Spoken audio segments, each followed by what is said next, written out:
YouTube, this is Mahadeva DOG, Thunder Wizard.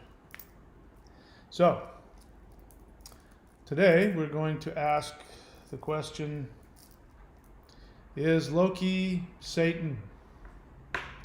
Is God Jehovah? What just happened here? Is God Jehovah? And I got this as a result of a wonderful comment that was left on the channel, which spurred me to actually create what I thought was a very profound response, which deserves more discussion. So before we go any further, if you like this channel, hit the thumbs up, subscribe, hit the bell button, and of course you go check out the Warrior 90-Day Challenge at thunderwizard.com and these links up here. Thunderwizard.com is the subscription channel to learn. Courses.thunderwizard.com has all of my services, etc., etc. And if you want an energy transmission, you can go to energyhealing.thunderwizard.com. Go check those out before I forget. All right, so is Odin Jehovah? Is Loki Satan? So this was in response to a comment. Bear in mind, if you leave a comment on my channel, the whole world sees it. So if I decide that your comment is valuable for discussion, either because I'm going to destroy it or because I think there's some truth to it, I'm going to potentially make a video out of it. So the other thing to know is, this is one of the things that is annoying about me, that actually some people stop watching my channel because of this. And in all actuality, I'm grateful for it because I want educated viewers, or viewers who are willing to be educated, who are willing to do the work for themselves. If you're just coming on here just to dump your opinion and troll somewhere else, you and I probably aren't going to get along very well. One of the things to do though is, if you're going to watch one of my videos and dump a comment from your knowledge and your perspective, bear in mind that if you haven't watched a lot of my videos, there's a good chance that you and I don't share the same assumptions about the subject. And in this comment, we're going to see that somebody's coming in with an assumption that is widely held. So bear in mind, I never take anything at face value. I never accept any assumption about anything until I have done research and done internal examination of it and all of that. So you're never going to be able to put me in a box. You know, people want to stick me in a political box. They want to call me liberal or, you know, something like that. But the truth is that you can't stick me in a box. And I'm not willing to be shoved in any box, and I'm not willing to accept anybody's argument for anything until I've examined what the assumptions are behind it. And so it's very common for people, a lot of people, to have this assumption about Gnosticism. So we're going to be talking about Gnosticism. There's an assumption that people have, which is very popular, which comes across as being very educated and very spiritual, which is that there was an original gospel, there was an original Bible, and that the religious elite distorted the true gospel, the true Bible, the true message of Jesus in order to control people. And again, if we talk about critical thinking asks three very fundamental questions, which most people don't ask. So you should apply this to everything you believe, including what I teach. Everything that you believe, and you'll be surprised how many assumptions you're carrying around that you've just taken as fact without ever looking at it. And things are very rarely 100% true or false. They're usually somewhere in between. So these are the three questions you have to ask about everything. Number one, when is something 100% true and 100% false? Almost never. When is something partially true and partially false? most of the time? When is something sometimes true and sometimes false? Also, much of the time. So the assumption that the Gnostics have, or people don't even realize that they're Gnostic, people who consider themselves spiritual but not religious, who like some of the things that Jesus supposedly taught, and they don't like other things, and let's get to what Jesus really said. You're buying into this assumption that is not verified, which is that there was an original gospel, an original Christian religion, an original teaching of Jesus that has been thwarted by the religious establishment. So we're going to take a look at that. And it got me thinking about this thing about, is Odin Jehovah? Is Loki Satan? And I'll just read my comment again. It just came off as I was, I saw somebody's comment and I started responding, and I went, whoa, what's coming out of me is really profound. I need to think about this. So let's take a look at it here. So this is in response to my video, Jehovah is Satan, Odin is Loki. Odin gives freedom, Jehovah, what else? Jehovah does something else bad. And this person, now again, whenever somebody makes a blanket statement, blanket statements are, and when somebody makes a blanket statement in the beginning of what they're going to say, it means that they're either consciously or unconsciously forcing you to swallow their assumption. And it usually works. Usually when people start a conversation by throwing out an assumption, then they follow up the assumption with other things, and that's what you get involved in with the other things. But you don't realize that you've been forced to swallow somebody's assumption, which means that they're going to have control over the conversation. Doesn't mean their assumption is right or wrong, good or bad. You have to go, hang on, that's an assumption. Let's see if that's accurate or not. Because if you don't share that assumption, and you get involved in a conversation with somebody, then that's when people just argue over nothing, because they don't share the same assumption. So I did consciously, in the other video this person is responding to, I consciously threw out an assumption, and I did it for reasons to spark people's response so that they'd want to come and watch the video. They call it clickbait. Yeah, I do it all the time. So in that one, I say Jehovah is Satan, Odin is Loki. So I'm throwing out an assumption, which is going to, I'm knowingly doing it because there's a lot of people out there that think that Jehovah and Satan are the opposite of each other, and so I'm attacking their assumptions about Jehovah and Satan, so that they'll come and watch the video or be really interested or whatever it is. I want you to have a reaction, whether you hate it or love it. That's fine with me, because at least now you have to either double down on your assumption or you have to take a look at it. And then you have to look at your emotional agendas, etc., etc. So this person starts out with an assumption and assumes that I'm just going to follow along with that. This person says, Odin is Satan. Period. Doesn't go to explain why, he just throws it out there. Odin is Satan. The question is, this is him talking again, the question is, which God is loving? Now that's also an assumption. The assumption is that you want to follow the God that loves you, that is loving to you. So here he's laid down two assumptions, expecting me to swallow it. Which, I'm happy to take a look at it, but I'm aware that these two assumptions have been laid down. And then he goes on to say some other things to back up his assumptions. He says, Odin sacrificed his eye for knowledge on the tree of life. The serpent tempted Adam and Eve with the tree of knowledge. They stuck a spear into Jesus' side. Now, he's going on now, what we do, we all do it, it's called triangulation. When we lay out an assumption, we then look to what everybody is going to, what you're hoping everybody is going to look upon as a recognized, verified source. So little kids do it.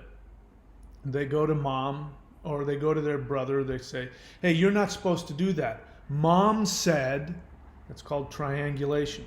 So it's a trump card. You're using mom in order to back your side so you don't have to argue with the other person. It's a way of trying to dominate and control the conversation. I'm not saying this person is consciously doing any of this or has any nefarious intentions. It's just this is how people communicate. And if you allow somebody to do that, then you're trapped within their created rules and their created assumption, and then you have to either accept where they're coming from or you have to argue with them. This is what happens. This is why I never get into discussions with religious people, especially like born-again Christians or Jehovah's Witnesses or anything like that, because they do this and they do it very well. They'll come and knock on your door, or they'll come at you, on the street with a pamphlet, and they'll say, "Hey," and they'll ask some kind of a question that is obvious, like, "Hey, do you want God's love?" or something like that.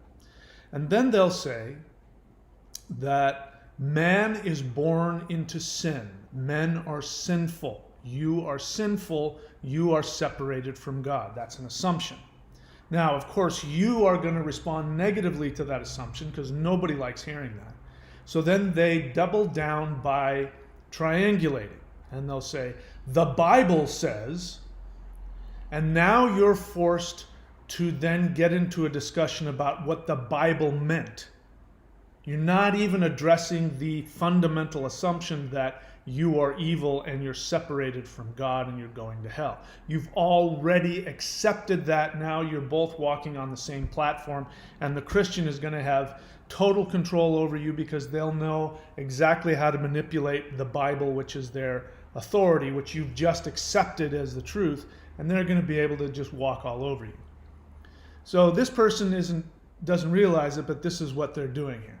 So this person comes out and says, Odin is Satan, doesn't back that up, and goes on to say, the question is which God is loving. In other words, is Jehovah loving or is Satan loving? So he's making an argument that Satan is actually loving as opposed to Jehovah. So Odin sacrificed his eye for knowledge on the tree of life. I'm assuming he's setting up a good versus bad, that's good. He says the serpent tempted Adam and Eve with the tree of knowledge. I assume he's now saying that's bad. He's also making the assumption that the serpent is Satan, which is not accurate. According to Jehovah, it doesn't say anything about the serpent being Satan. It just says the serpent. Christianity made the assumption that the serpent is Satan, but that's not stated in Genesis. So then he goes on to say, they stuck a spear into Jesus' side. In the Gospel of Nicodemus, Satan says it was his spear. So now he's introduced the Gospel of Nicodemus. That's his triangulation. The Gospel of Nicodemus says, now he's already assumed that I'm going to accept that as a verified source. The overall assumption in this is that Gnosticism is the true spirituality, and I'm going to use it to prove my point. I assume you already accept that, because who wouldn't? Now we get into political correctness, because among spirituality, spiritual people, spiritual not religious, people who consider themselves to be esoterically spiritually minded, there is this politically correct belief that Gnosticism is the true Christianity. There's a true Christianity and a false Christianity. I'm telling you through my research doing all of this esoteric look into different things that blah, blah, blah, because the Gospel of Nicodemus says, so he's throwing in all of these power things, innocently assuming that I am part of his club and that I have the same assumptions he does, which of course, as you know, I don't. Maybe you don't. If you're new to my channel, you don't know that. So he then says, the Gospel of Nicodemus, in the Gospel of Nicodemus, Satan says it was his spear. Who else is known for a spear? Odin. So that's his way of saying Odin is Satan. Again, very, assumptions and, just full of assumptions here.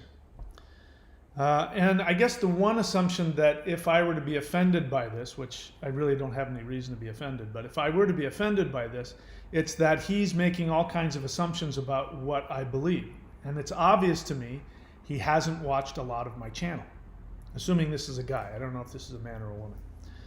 But if you watch my channel and you put time into watching my channels about Christianity, about Gnosticism, about Odin and Loki, you'll know that I don't subscribe to any of the assumptions this person is using, or the triangulation that they're using to verify what they're saying.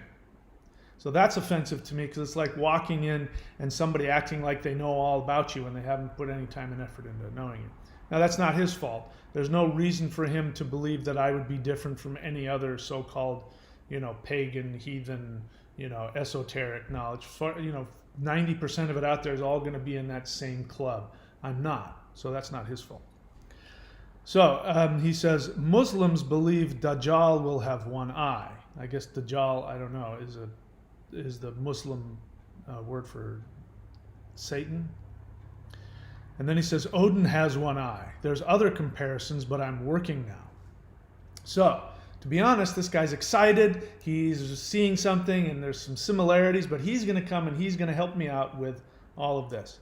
So I respond to him, and it got me thinking, and I said, thanks for your comment. Interesting stuff. Let me share my analysis of your statements. First, the serpent is not identified as Satan. That assumption is applied to the serpent by Christians, but it's not stated in Genesis. The serpent, now I'm going to introduce my assumption. The serpent is Loki, because the serpent represents knowledge, forbidden knowledge. Loki is always associated, as all tricksters are, with forbidden knowledge, dangerous knowledge, and he tempts you.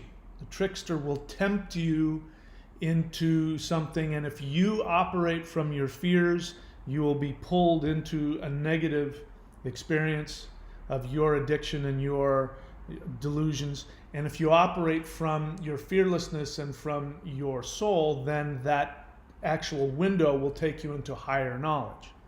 So that's what the serpent has always represented. And interesting the take that the writers of the Old Testament took in terms of that. So I say the serpent is Loki. And then I say, so I invite you to become more aware of your unstated assumptions about Satan. The trickster is not the same as the accuser. And as I'm writing this, I became really aware that there's something really powerful in here, which is what we're going to talk about. I said, the trickster is not the same as the accuser. Odin is a trickster. Now, I'm throwing in an assumption. If you don't know what that means, I'll explain it to you. Is that Odin and Loki are blood brothers. This is clearly stated in the myths. Odin is a god of wisdom. Loki is also a god of crazy wisdom, but he takes the dark path of trying to help you find wisdom through addressing your dark side. By addressing your dark side, you're either going to get pulled into it or you're going to rise above it. Odin is a god of wisdom. Now, my experience with Odin, I can't speak for you, but my experience of Odin is that he has this mischievousness about him. And so you can come to the conclusion that Odin and Loki are two sides of the same coin. One is the dark, one is the light. A god of wisdom, dark wisdom, light wisdom, however you want to look at it. And that is also brought out in the myths because Odin and Loki, agree that they are in fact blood brothers. So Odin is a trickster, Satan is the accuser, I say. I say the trickster is outside of you. The accuser is your own internal self-directed negativity. When one is imbalanced internally, it creates an internal accuser. Odin is not Satan. Odin is the light side of Loki. Then I say, I appreciate your analysis, though. Keep it up. Very interesting. So while I do what I do, I was acknowledging that this guy was new to the channel, and at the same time I was saying, here's another way to look at it. So this is when I get offended. Because, this is my hubris, because I expect people to take what I say and go and think about it. Most people don't do that. Most people want to then, oh, we're having an intellectual discussion, and they want to put up their side, and then they keep reaffirming their unverified assumptions. They continue to reveal that they're not even aware of the unconscious assumptions that they make. They're not aware of the unconscious assumptions that they've accepted just by, researching. Bear in mind, researching means that you're looking at somebody else's opinion.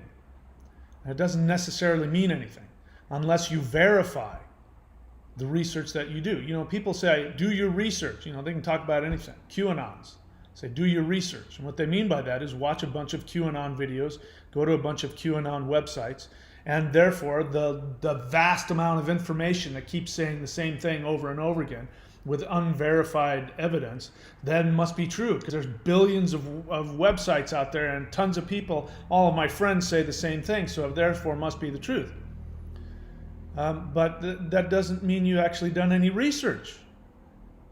You've gathered evidence, you could say, but you have to verify evidence. This is again the thing that happened with the election. The people are saying there's all these sworn affidavits, as though that means something. It just means that there's a bunch of people who've thrown out their version of something that happened. It doesn't mean it's true. You have to verify it. If you have a sworn affidavit and then you verify it, then you can say, we verified this evidence, which is hearsay. We verified this hearsay and it's true. But people don't go past that. They just go, no, there's this ton of evidence, and some people call it proof, and they don't know the difference between evidence and proof. This is all false researching.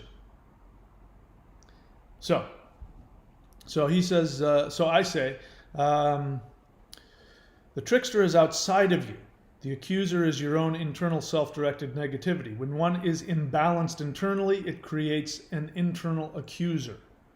Odin is not Satan. Odin is the light side of Loki. And then I say, I appreciate your analysis, etc., etc. I say, Loki is the mirror of Odin. Satan is the mirror of Jehovah. All right, so let's talk about that. So Loki is the mirror of Odin. So there's something that, again, you're just going to either find out through your own experience. You can choose to accept my assumption that I'm going to give to you or not. It's up to you. My experience with working with the mirror, which is the other side. So by the mirror, I mean the spirit world. There's a physical world and a spiritual world. And it's like a mirror. That's why, whenever you see, movies, it's just all over the place in movies, because it's coming from a truth that we all intuit as being real. That mirrors are gateways to the other side. Mirrors are an opposite reflection. So when you look in a mirror and you see a ghost in a mirror and you turn around and you don't see it behind you, it means that it's in the spiritual realm. It's not that it's not there, it's in the mirror realm of where you are. Which means it's going to be working underneath the surface. But there's something that I've come to find out, which is that the mirror side doesn't exactly mirror this reality. There's always something different on the other side. There's either something missing, or there's something added, or there's something that goes in the wrong direction. There's always something that isn't quite exactly the same. So that's neither here nor there. So Odin is the mirror of Loki. So Odin represents the right-hand side, the right-hand path of wisdom. Wisdom, which, you have to die to yourself. You have to die to your limitations, to your ego, in order to become one with the infinite and learn true wisdom. Loki represents the dark side, represents the left-hand path. The left-hand path is dangerous, because if you are not conscious of all of your darkness within you, then you will be controlled by it. So this is why I've experienced this as well. You take two people who do the same left-hand magical path. One will become a very powerful, very wise, very healing, but sort of crazy wisdom teacher. sorcerer, wizard. The other one who followed the same path, did the same meditations, the same exercises, they will actually become a necromancer, where they'll open portals and bring demons into people's lives. I've seen this happen. There was a guy that I knew, I will try and stay away from the specifics, but a guy who I knew, and he and I were practicing some very similar stuff, and he had a following. He actually was quite successful in gaining a following. And he had people follow him. And then all of a sudden you had his followers leaving and accusing him of being a demonic sorcerer because their homes were being filled with demons and ghosts and, attacking their children and all kinds of other things like that. So how is it that I could be doing the same thing as him and I'm having a completely different experience where, yes, I actually have the ability to drive demons away, whereas this guy, he's inviting them, whether consciously or unconsciously, I don't know. I'm not trying to make any judgments about him. I only know what I saw. Well, that shows you what happens. If somebody has unconscious darkness within them and they go down the left-hand path of crazy wisdom, it's going to open up a portal to the dark side, which is unconsciousness. For a conscious person to go down the left-hand path, it is going to give them power over the dark side. It's just, the whole Jedi versus Sith Lords. This stuff, this stuff is in our popular culture for a reason, because our instincts know that there's truth about it. And it's the same thing. If you want to be a Jedi, you focus on healing. You want to be a Sith Lord, you focus on death and destruction and hatred. But it's all, that's the danger of the left-hand path. That's the danger of the mirror, what's in the other side of the mirror. My ancestors, a lot of people may not know this. I didn't. I sound like Trump. Many people didn't know this. But way back when, before Christianity, the Germanic people, they would put some kind of woven material over their mirrors, so that would keep the spirits in the mirror. Whereas if you take it off, supposedly it becomes a doorway where spirits can come back and forth between the mirror. According to the Taoists, you should not sleep near a mirror, because when you go to sleep, the spirits of your internal organs and your spirit actually comes out of your body to go travel around and learn and do what it does. And if there's a mirror there, the spirit comes out and sees itself and gets scared. So the idea is not to sleep around mirrors so that your spirit won't get frightened by seeing its mirror self. All right, so let's talk about the accuser. Now, Satan is known as the accuser in the Christian texts. And so here's the thing, there's always some truth in everything. I vehemently reject Christianity and Abrahamic monotheism. I vehemently reject it. But there are truths in it as well. And the truth of Satan being the accuser. And so the way Satan is represented is that he accuses to Jehovah. He accuses human beings. And so he will gather up all of the negative things which are true. Maybe they skew, but he doesn't lie, but he accuses. So-and-so watched porn. So-and-so has hatred in his heart. So-and-so stole this. He accuses people in front of Jehovah, the judge. And so the idea of Jesus is that Jesus comes and stands between the accuser and Jehovah, and acts as a lawyer for human beings and says, no, actually, I've given him my blood. He loves me. And yeah, he did do that, but he's also given a lot of good things to charity, etc., etc. So the accuser is not the same as the trickster. And the trickster is outside of you. The trickster seeks to point you into directions, and then you do what you're going to do. The idea of the trickster is, I know that I'm pointing you towards your temptation. And there's a real possibility you'll get lost in your own darkness and delusion, and it might be really challenging. You might end up a drug addict or a thief or a gambler, or something negative that's going to destroy your life. I'm well aware of that, but I'm also aware that you will either learn by getting lost in that delusion, or you'll catch yourself beforehand and you'll become aware of your unconscious emotional agendas, destructive emotional agendas, and you will then learn, and then you'll achieve awareness. So the trickster is actually seeking your liberation, just like the serpent. The serpent in the Abrahamic tradition, which again, why this would be a problem. To me, Jehovah is really as evil as anything else. He's definitely a tempter.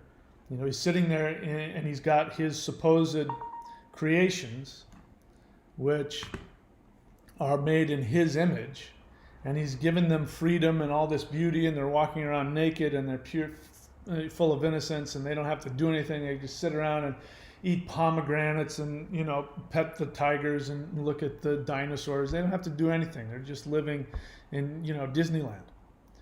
And then Jehovah walks in and he says, "Hey, so guys, I gotta go. I gotta go to a PTA meeting, and so I'm leaving you in the house. Okay, I'm trusting you with my garden here, and you can, as you know, you can do anything you want. But I forgot to tell you. You see that tree over there? Which one, Dad? That one over there. Oh yeah, we never seen that one. Yeah, that's right. That's a special tree. And you're not allowed to eat of it." Now, if he had just said, "Don't eat of that, it's dangerous," they would have gone, okay. But he said, because if you eat of that, you're going to become like me. You'll know good and evil, and I don't want that. So if you want ultimate power, you'd have to eat that fruit, but I don't want to give you ultimate power and knowledge. In fact, I'm telling you not to do it. But it's that tree right over there, the one, no, not the apple tree, not the banana tree. Yeah, that one right there, that's the one. Don't eat that fruit that'll give you all power and knowledge. Don't eat that one. Okay, I'll be back in an hour. You kids be good.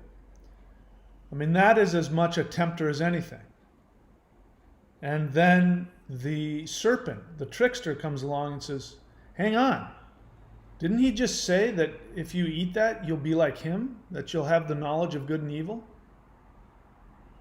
So the trickster isn't trying to destroy you. The trickster is trying to bring you to awareness. Now, I would end up saying that we could even say that it was Adam and Eve's guilt that got them in trouble. Because if they had eaten of the fruit and been happy with themselves, if they hadn't been programmed to feel guilty about it, they had just been walking around and they didn't know, and they picked up and ate the fruit and became all aware and all knowledgeable, they would have been fine. Because Jehovah comes back and he goes, "Why are you wearing clothes?" Because wearing clothes meant that they were aware, that they were ashamed, they had guilt. It's the guilt that got them in trouble.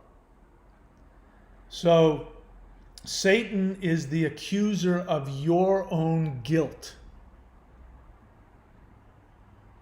So Odin is not Satan. That's my point here. Odin is not Satan at all. And Loki is not Satan either, because Satan is an accuser, and you can't have an accuser if you don't have guilt. And before the introduction of monotheist Abrahamic religions, our ancestors didn't have guilt. Not along those terms. I mean, there were people who had honor, and there were people who didn't have honor, but that had more to do with being fearful than anything else. And there was an understanding that if somebody was a thief or if somebody was a con man, it's because they didn't have honor within themselves. They didn't love and honor and appreciate themselves, because if you love and honor and appreciate yourself, you don't need to steal, you don't need to do anything to get over, use somebody else to get what you want. You did it through your own valor, through your own glory. So you were actually told that pride was a good thing. It wasn't until Christianity came along and said, yeah, no, God is the only one.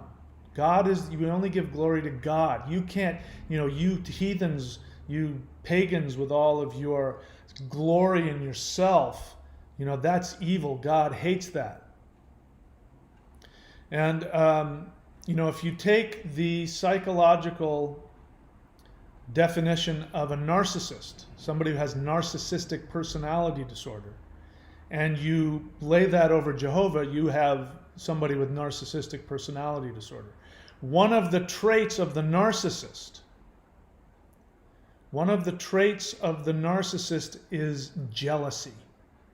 Now, there's a difference between jealousy and envy, by the way.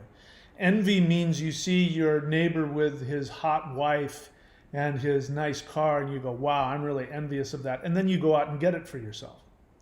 Jealousy says that your neighbor has your stuff, that there's only one hot wife and one hot car in the world, and so you're going to go and get his, so you become jealous.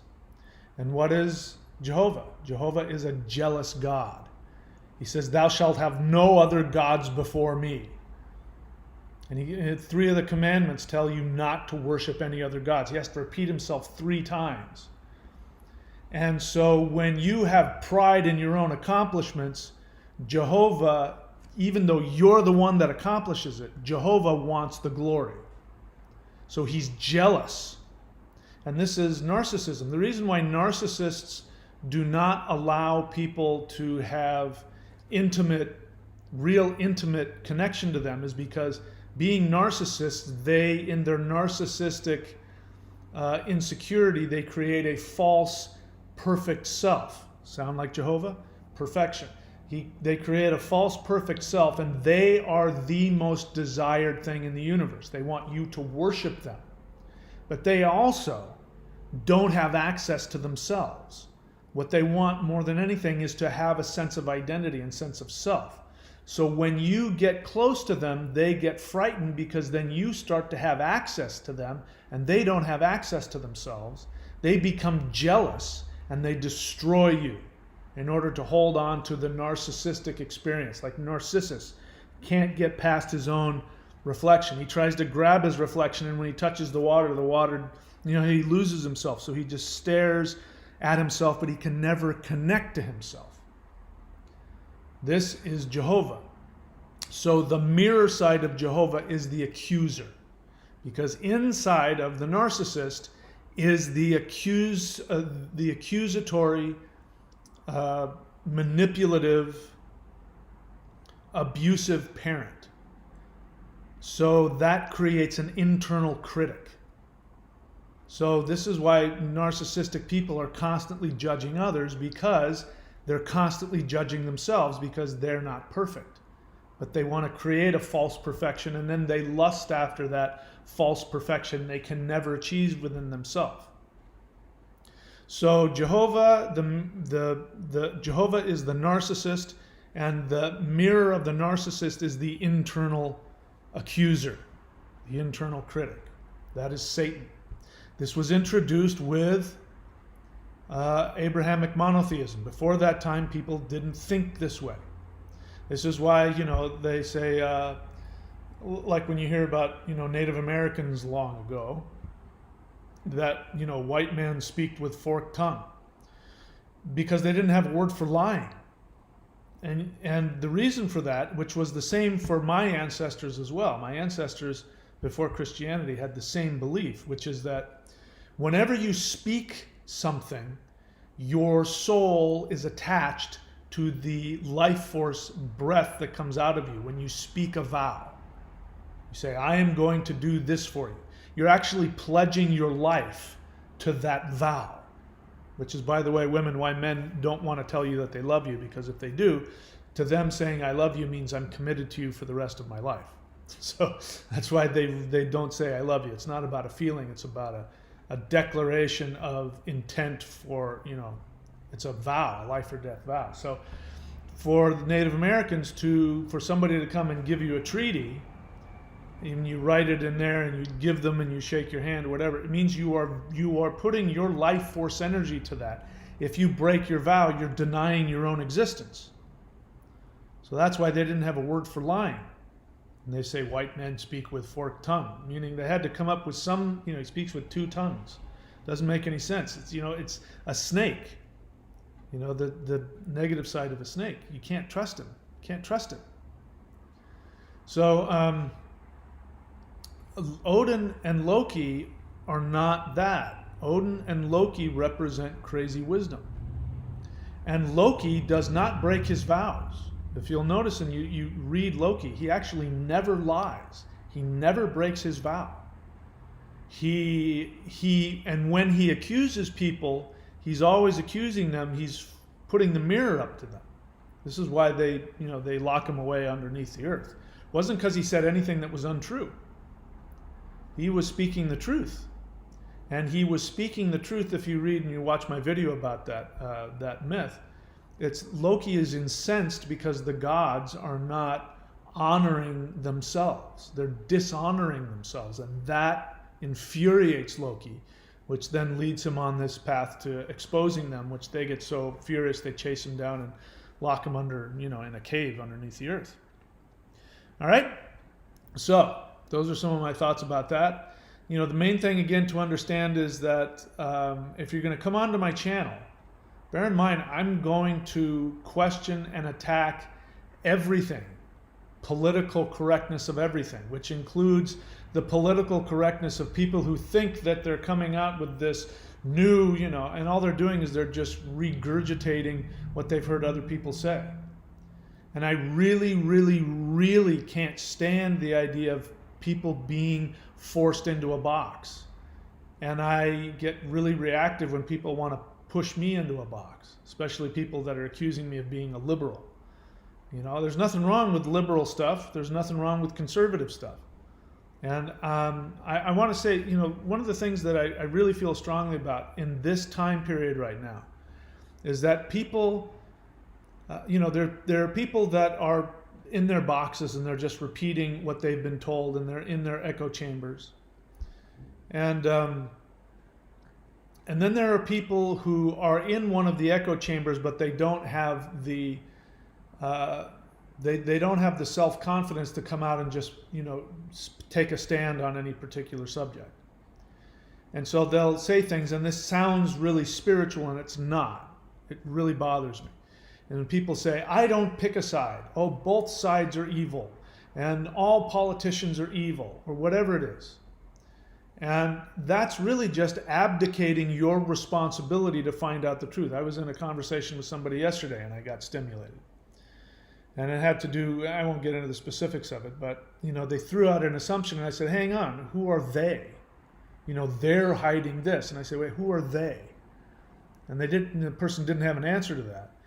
And then I said, it's really dangerous to throw out the they're doing this and they're doing that. You have to verify it. She said, well, I'm just asking questions. I said, great. Asking questions assumes that you want to find the answer. She says, well, I don't know the answer. And I said, then why ask the question? And so people are walking around with all of this hubris about, I'm just asking questions, but they're not willing to find out the answer to the question. And so this is the kind of person that sits in the middle and doesn't want to be rejected by anybody. They want everybody to accept them. So it's coming from fear. And they say, I don't take a side and both sides are evil. And yes, and it's just a way of being, of false self-aggrandizement about how spiritual you are, when in reality, you're unwilling to find out the truth and take a stand. And if you're going to take a stand, you're going to end up bouncing back and forth between different boxes. Someday you're going to be a liberal, the next day you're going to be conservative, someday you're going to be, a centrist. You're going to bounce back and forth because you're going to be following the truth, not your truth or your people. It's really important. We're in that time period right now where there is a war for your awareness. There's a war for your perception. And if you abdicate your responsibility to find out the truth, if you have questions about things, you think they're out to do it to you, go and prove it. And in order to prove it, you have to have no emotional agenda. You have to be willing to be wrong. If you're not willing to be wrong, then you're just going to find somebody, especially nowadays, because you can find any answer you want. You'll find somebody that simply parrots back to you what you want to hear, which comforts you on an emotional level, and that will be your truth. And then you'll say things like, in my opinion, well, I feel, well, I have the right to my feeling. I'm just asking questions. This is not the path of Loki. This is not the path of Odin. This is the path of the accuser. This is the path of the sadistic persecutor, the narcissistic abuser. So that's the difference. I wanted to that got me thinking, and I really like the idea that the accuser is something inside of you. It is your internal critic. That is Satan. The trickster is not. The trickster is somebody outside of you who is representing objective truth and is getting you to look at the mirror within yourself, getting you to go through the death. Because remember, Odin died to himself. Satan didn't die to himself. Odin died to himself to get ultimate knowledge. It means he died to his emotional agendas. He died to his opinions of himself. He died to his all the things associated with his limited self-reflective ego, his narcissism. He died to his narcissism. And Loki is seeking to get you to die to your narcissism, either by trapping you within it so that you'll finally be in so much pain that you'll move beyond it, or hopefully you'll be self-reflective enough and not attached to your emotions that you'll realize, oh, I'm getting pulled by my emotions. I'm getting tempted here. Because whenever somebody cons you, they're going to first, they're going to appeal to your ego or your greed or your fears. They're going to appeal to one of those three things. Once you have been bought into that, your greed, oh, you can sell me that bridge? That seems really unlikely. Oh no, trust me, it is. I found a loophole, and you will make so much money off of this bridge. I sell you the Brooklyn Bridge, you will make so much money, you can put up a toll gate. So it appeals to your ego. If you don't accept Jesus, you're going to burn in hell, appealing to your fear. If you do this left-handed path, you will become like God, appealing to your ego. So con men will always come at you in those three ways. A trickster will come at you in those three ways, hoping that you awaken to your own narcissism. And then he'll go, good for you. Now let me peel back the mirror so you can see what's really going on. And then you'll have real power. All right, so let's get on to some questions now. I do take questions. I prefer questions over comments. There's a lot of people that's going to throw. Bear in mind, if you throw down your comment, you're putting a target on your head. There's a good chance I'm going to come after you and expose your whatever it is. So you're better off just asking a question or sharing an honest feeling. An honest feeling is not, I think this, I honestly think that. An honest feeling is, I'm afraid, I'm happy. Those are honest feelings. So with that said, God Emperor says, honest feeling. When you said liberal, it triggered me. It brought up frustration and assumptions within me. Good for you. Now continue to meditate on what those things are. Because that means, as you're seeing, that you've been programmed to fear the idea of liberal. All I have to do is just turn on Fox News, and it's going to be interesting to see what happens with all of the fallout from all of the lawsuits, which I think are amazing. That news organizations need to be held responsible for verifying what they say. And Fox News is, one of those channels that just throws out opinions, and you can't tell what's an opinion and what's a fact. And so they're gonna go to court over a lot of the things that they said during the election. I think it's great. But you turn on Fox News and you hear the liberal communist agenda. But bear in mind, liberal means freedom. So the meaning of the word liberal means freedom.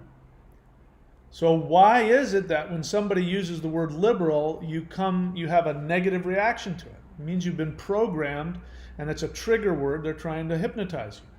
I'm not making an argument for or against liberalism. I'm just saying people don't think anymore. Think about what things mean. And this is the first step. I talked about the 3 questions of critical thinking, which is, when is something 100% true and 100% false? Almost never. When is something sometimes true and sometimes false? Most of the time. When is something partially true and partially false? Most of the time. So sometimes people can throw out a truth and they can say, see, are you saying that that's not true? This is a way of manipulating somebody. You say, yeah, it's true some of the time, but not all of the time. This is like, again, there are what did they say? There are sworn affidavits saying this and this and this. The assumption is that because a sworn affidavit is an accepted form of evidence, that it therefore is true. But it has to be verified. Are sworn affidavits always true? No.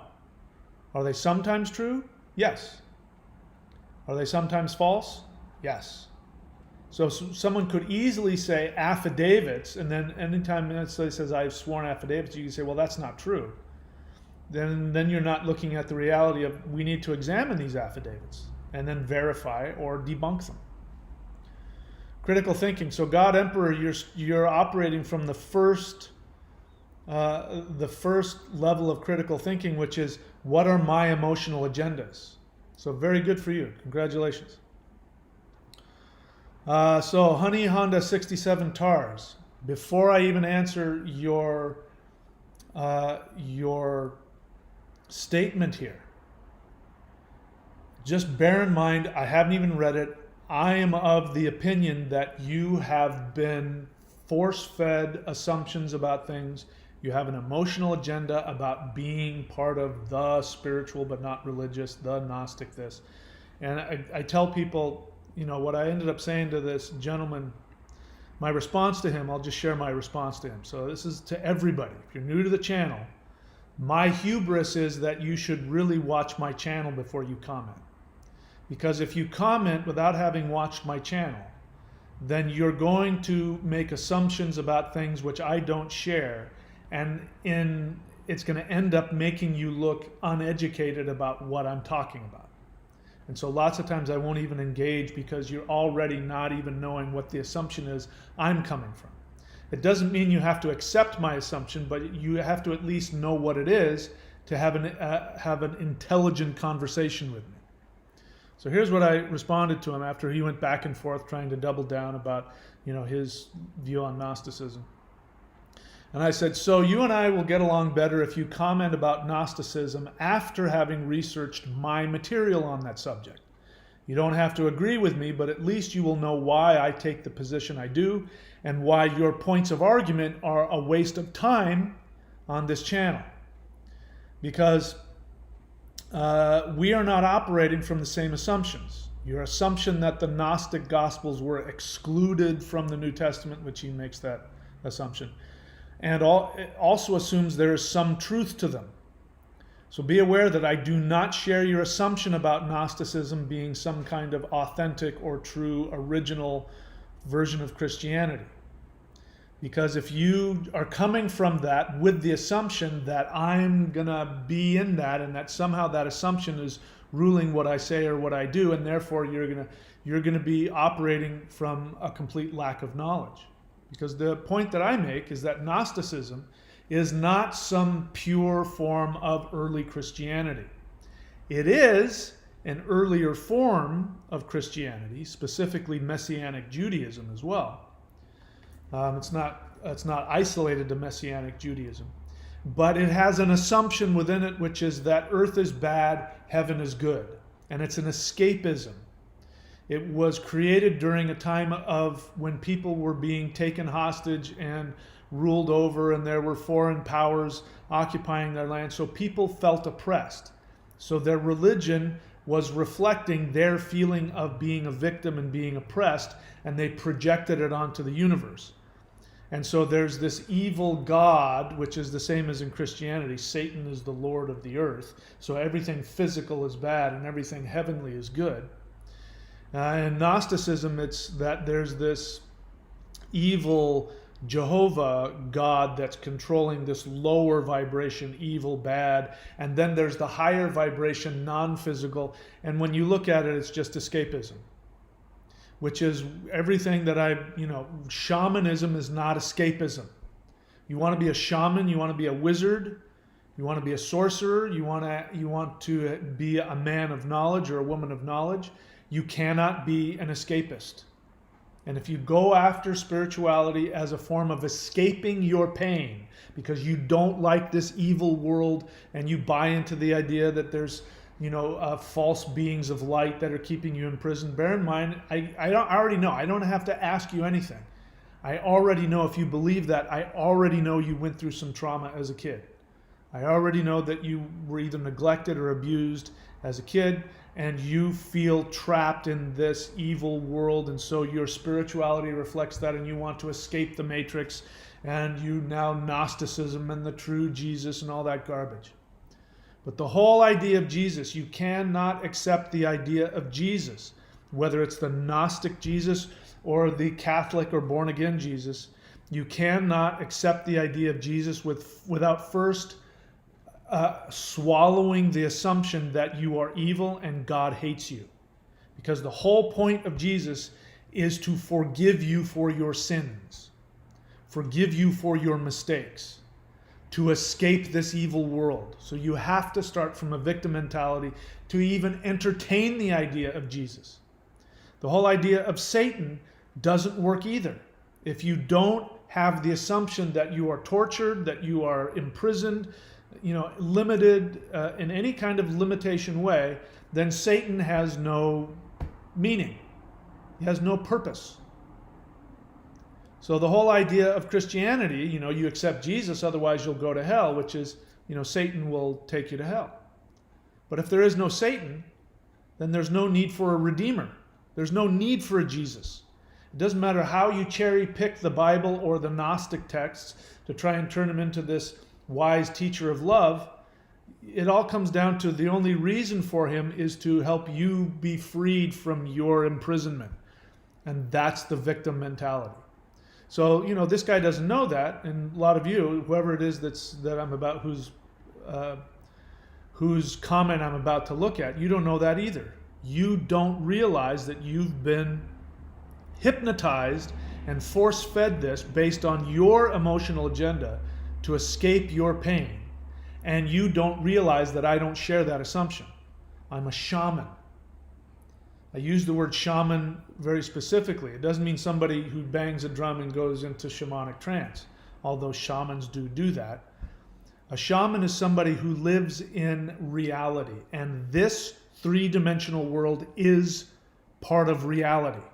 It is only one of many worlds. People who want to escape this world and think they're being spiritual by escaping this world to go into another world. And I went and I had a shamanic vision and I went into such and such world, and you think that that's spiritual. It's not. You're limited. Doesn't matter where you go. You're limited to that world or this world. A shaman lives in all of the worlds, and all of the worlds are real. And what a shaman seeks is dynamic balance within this world. There isn't a static freedom, bliss, liberation, because reality is constantly shifting. And if you are out of balance, you're going to be in some kind of dysfunction. So you seek to, like surfing, you're seeking that balance between you and this force. If you're on the wrong side of that wave, you're going to get drowned and held under. But if you're in dynamic balance with the wave as you move along, you're having a hell of a time. There's a lot of power you get to experience. Shamanism is about that. And Gnosticism is not. Gnosticism is escapism, comes from, trying to escape one's unconscious pain. So, having said that, now, do you still want to put that comment out? Honey Honda 676 Tars, I'd say original truth, not just directly the word of Jesus. I'd just say general truth was changed and manipulated. That's your victim mentality. You know, you've already put yourself into a box. You have put yourself in a box, and I can come to you and I can con you. So you're trying to make some kind of argument for Gnosticism, or that they, but from the beginning, even if they took Gnosticism and morphed it, and I'm not saying that they didn't, it doesn't change the fact that Gnosticism is still a victim mentality religion that does not serve you. So who cares what they did? It's not truth.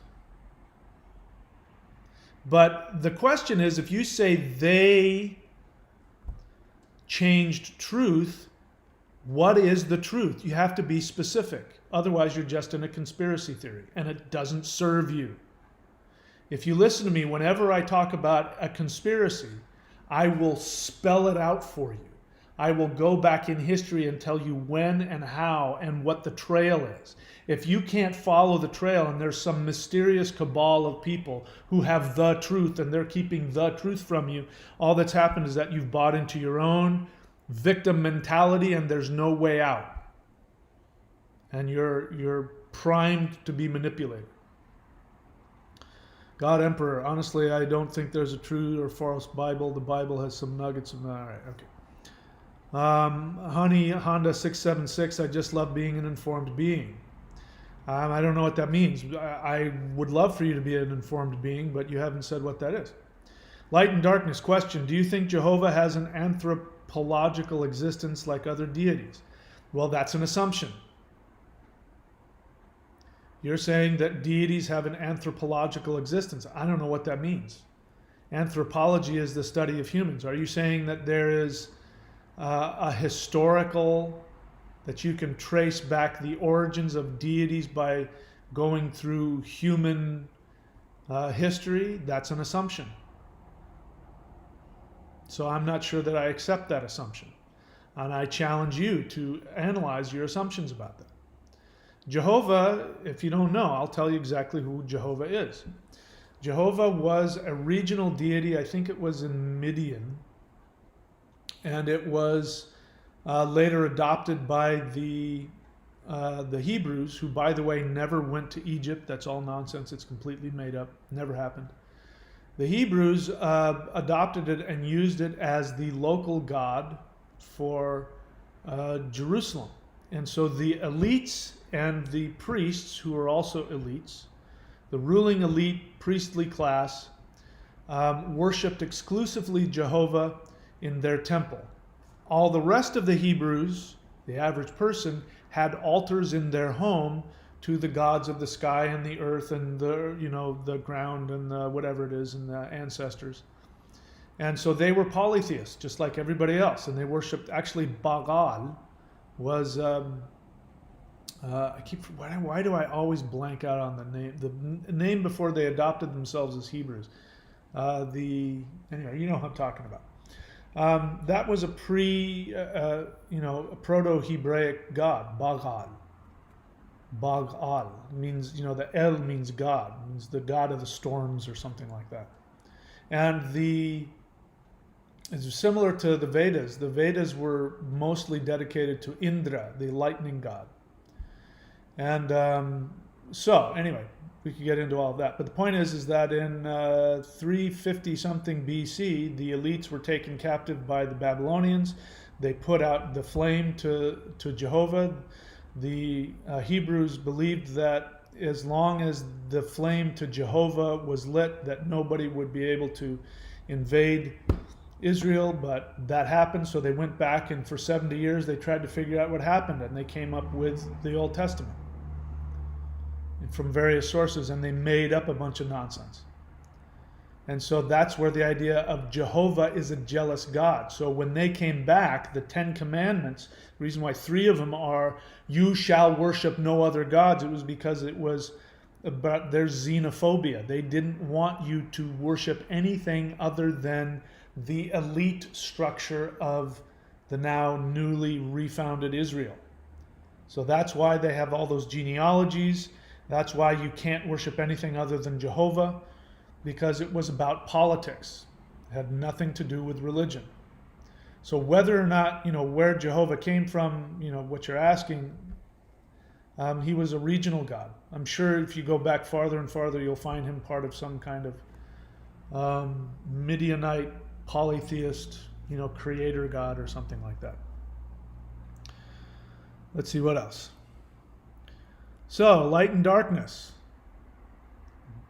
I hope you're paying attention to what I say. If you throw down your opinion, you're putting a target on your head. I'm going to find out what your lack of information or your false assumptions or your emotional agendas are. I might agree with you, I might not. I'm just telling you. If you want to put a target on your head, go right ahead. Let's see. Now, looks like you're going to agree with me. You say Gnosticism enforces a victimhood mentality on people that benefits the ruling powers because, yeah, okay. So I do agree with that. So there you go. Attack averted. Let's see what else. So Honey Honda 676, I've done a pretty good job of, I think decimating, what I believe your false understandings about what your beliefs are. I think it's really important to look at your emotional agendas. Why do you emotionally relate to Gnosticism? I think that's important. All right, what else?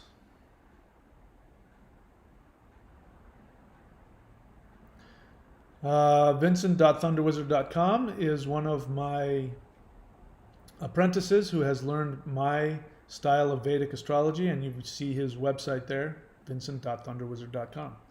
Anybody that gets the lockdown package, I'll give it to you right now if you're interested.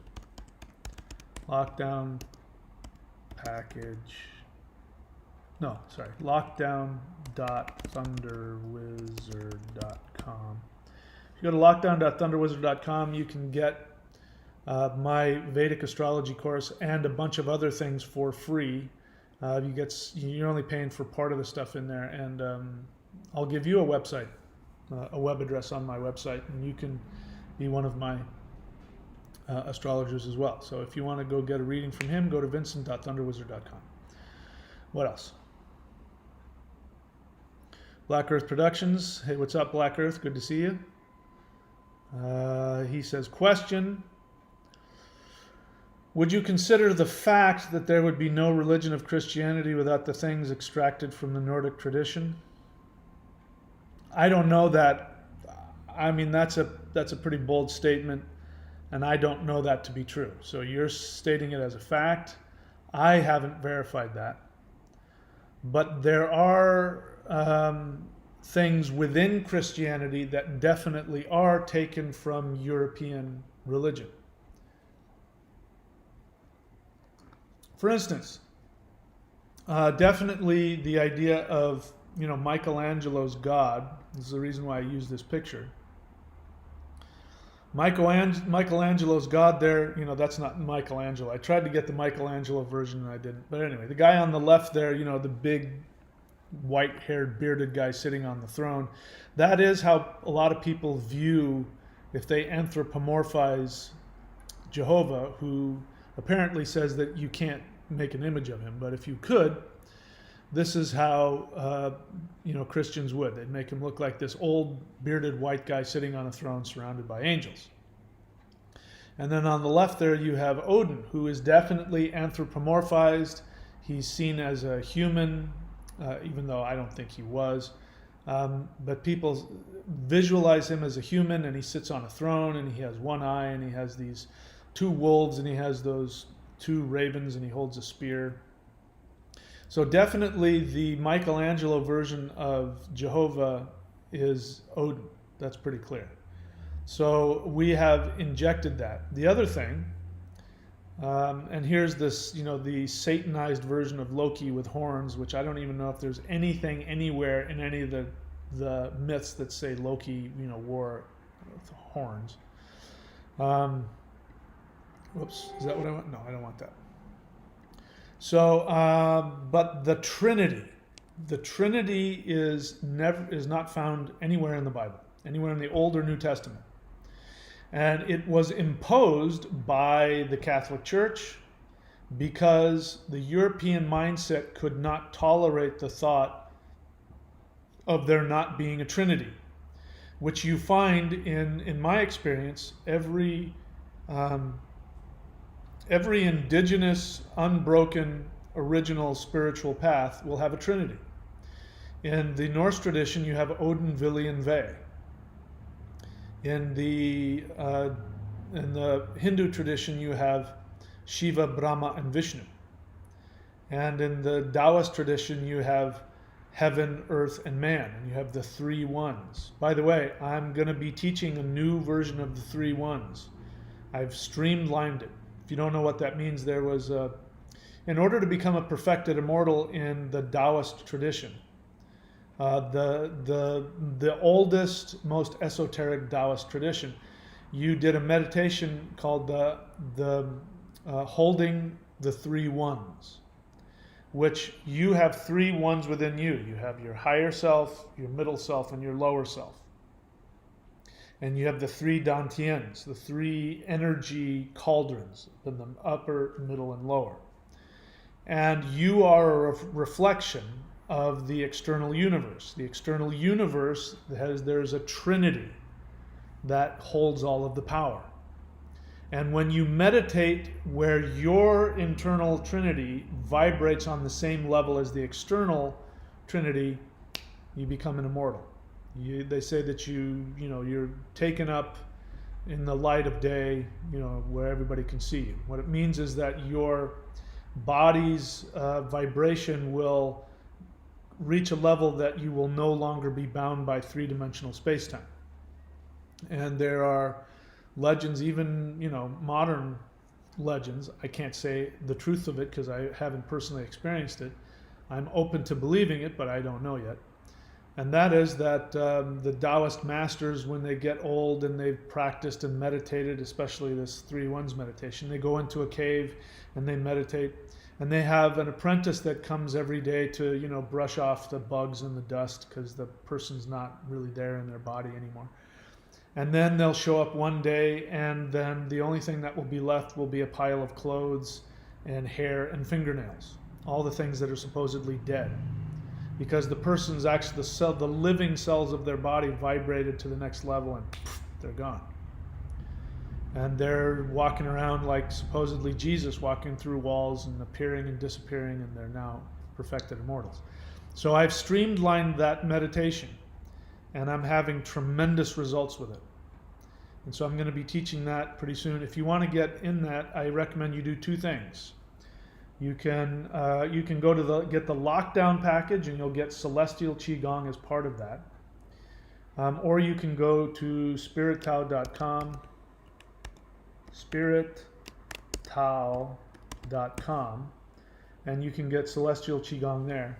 And so the two things that I recommend in order to get your nervous system prepared, your meridian system and your nervous system, and not only that, but your psyche. People, I'm getting messages from people who are doing it, and they're like saying, I don't really know what to do. The emotions that are coming up are really, intense. So for those of you, you know who you are, you're doing especially the level 2 of the 90-day challenge. All of these feelings are coming up. And so that feeling of not being able to stand all the feelings that you have, that means that you're starting to become aware of what's in your unconscious. You've been pushing these feelings down. This is what causes disease. So the ironic thing is that somebody can have the most healthy body in the world, and they'll have all kinds of crazy, uncomfortable feelings. That's why, this idea of spiritual people have no feelings, that's just nonsense. The people who are the most alive are going to have a lot of feelings. Not every time. Doesn't have to be that way. There are people that just get more and more happy and blissful, right? Or more and more peaceful. But it means that there's unconscious issues that now are finally being freed out of your unconscious mind, and you're having all these feelings. So the thing to do is to have the feelings, keep doing the exercises, keep doing the meditations, because that will transform all of that emotional energy into life force energy into your body. That's where the immortality and stuff like that. again, I'm pushing 60 years old, and there are some age-related things that are happening. I can't deny. Starting to get a little bit of a turkey neck here, and stuff like that. I can't surf, paddle endlessly for as long as I used to. But I can do things like lift more in the gym than I ever could. Anybody that, if I'm with somebody, they feel my skin, they go, my God, your skin is so soft. Your hands are like, how do you do that? It's because I've got all of this life force energy in my body, which is helping keeping my body young and healthy. So if you want to be free of illness, you have to let all that unconscious garbage come to the surface. And the first experience is going to be a lot of feelings. Positive or negative is irrelevant. Keep doing the meditations, keep doing the exercises on a daily basis, and watch. The other thing to do is when you're having all these feelings come up, stop and do a reality check and go, is my life better? More often than not, you'll find that your life is actually, your external life is getting better. Your things are coming together. Your relationships are better. You may be feeling like you're coming apart at the seams, but people will come up and say things to you like, I really like the way that you're, lately there's a change in you and you look good and I really like being around you.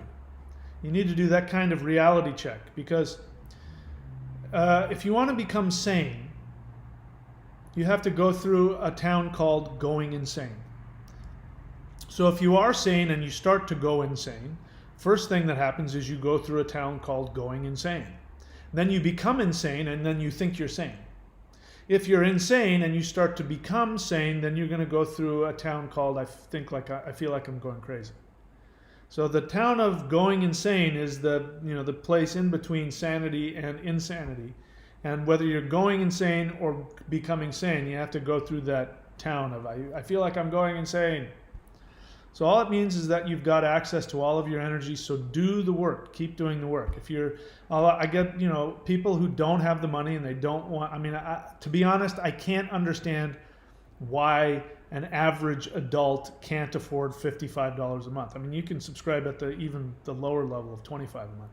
I personally can't understand that. People say I have to save up. Maybe you're a kid, you live at home. I understand that for whatever reason, but how is it that a fully functional adult can't find $55 a month? And if you don't like it, you can unsubscribe whenever you want. It's a monthly thing. You're not committed to anything unless you get a year, which then you get 2 months off if you do that. In any case, so that's what some people are talking about here. Let's see, where was I? So Black Earth Productions, I do agree with you that Christianity definitely took from Nordic traditions. So I'm in agreement with you on that. Let's see what else. Where are we? Sorry.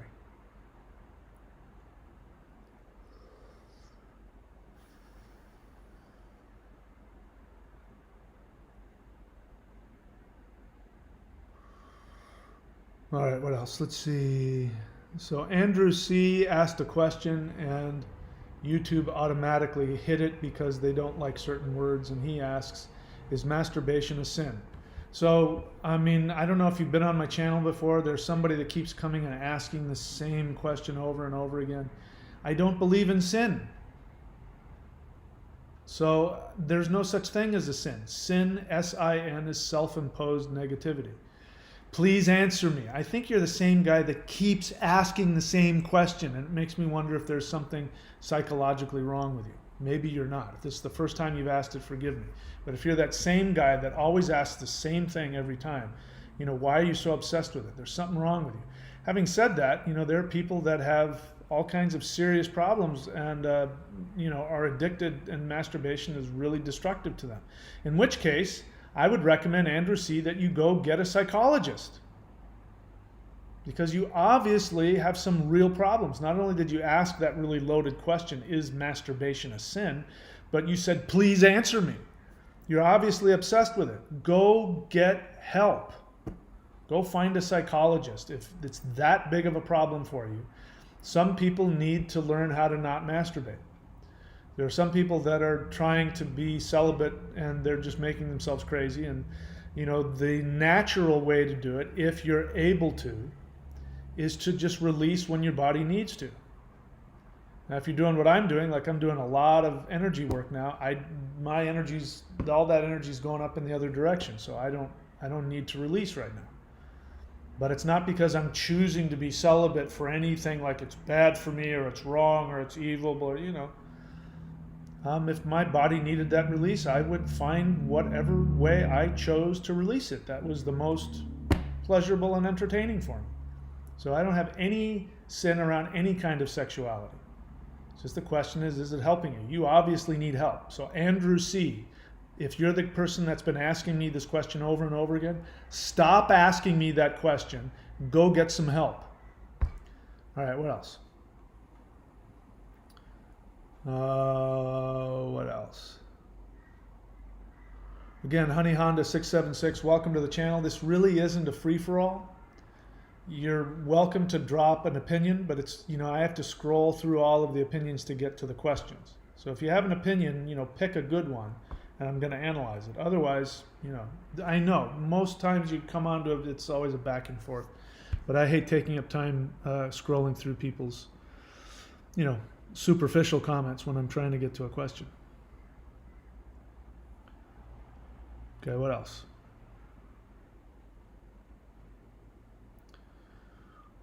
God Emperor, question.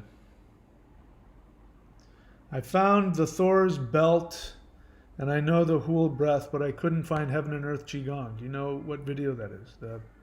Yeah, I know what video that is. You can look for this. I mean, it's there. It should be there. The question is, are you able to, God Emperor, do you know how to search within a channel? Because that's different than just searching YouTube. It's frustrating for me because people ask, where's this video and that video? And if they knew how to search within my channel, all you have to do is know how to do that. So on a laptop, I don't know what it is on whatever device you are on, but at some point you're going to find a search within the channel option, or on my YouTube page on like a laptop or a desktop, you'll see a menu, and right after, the second menu, you'll see a magnifying glass. Click on the magnifying glass and search within my channel. So you can look for Holy Tear meditation or the Heaven Earth Qigong meditation. You can also look on my playlists. You'll see it there. So put the time and effort to look for that. You should be able to find it. The reason why he asked that is because he really wants to do the 90-day challenge, and he is somebody that legitimately, unlike some of the other people who I think complain about not having money, he literally doesn't have it. And I said, don't worry about it, and I gave him 3 exercises to do. The Hool breath, if you're new to my channel, this will give you the basic energy practice, which will initiate you into the lineage of ancestors that I work with. You can also do the Thor's hammer. If you don't want to go on here and support the channel and keep me paying my rent, if you don't want to do that, or if you don't want the really esoteric hardcore stuff for whatever reason, you can do this every day. You can do the Hool breath, you can do the Thor's hammer, Qigong, and you can do the Heaven, Earth, Qigong. I think this is how it's set up. Qigong meditation on my channel. Do that for 30 minutes to 1 hour a day, and you will get all kinds of great stuff. Even if you did just one of those things for the rest of your life, an hour a day for the rest of your life, you would get all the stuff I'm talking about. So there's no excuse. Do the work. It's not about coming on here and listening to me talk about stuff. It's not coming on here and dumping your opinion about this and that. It's not coming on here and putting on your thoughts and opinions about some comment on one of my videos. That's just normal YouTube trolling, intellectual nonsense. I mean, I got nothing against it. The real thing is to do the work, do the exercises, change yourself. That's the main reason I'm here. All right, what else?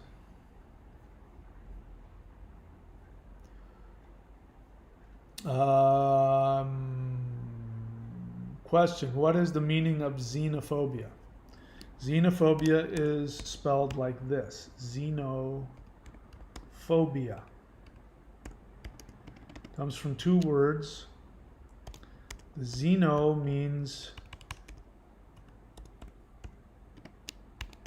different, strange, foreign.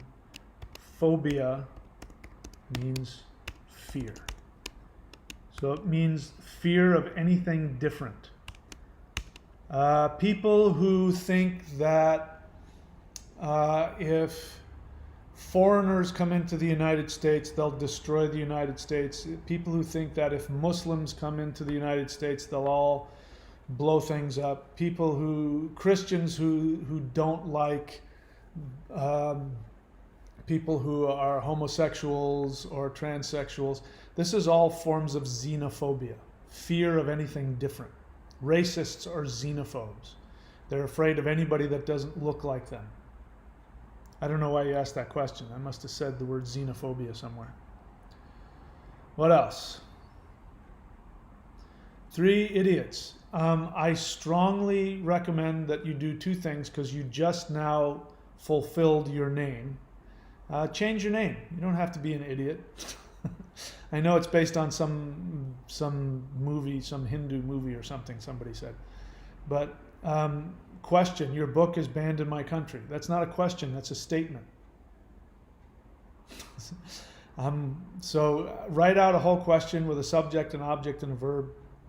You're obviously asking, how can you get the book? I don't know. I don't know how to help you with that. So you didn't tell me which book, you didn't tell me which country. Go ahead and put the effort in to write a whole sentence telling me all the information so I can best help you. The idea is for me to help you, right? So put the time and effort to fill out all the details. El Shaman Waffles. Doesn't sin come from the Japanese character? It doesn't come from a Japanese character. I don't know where that came from.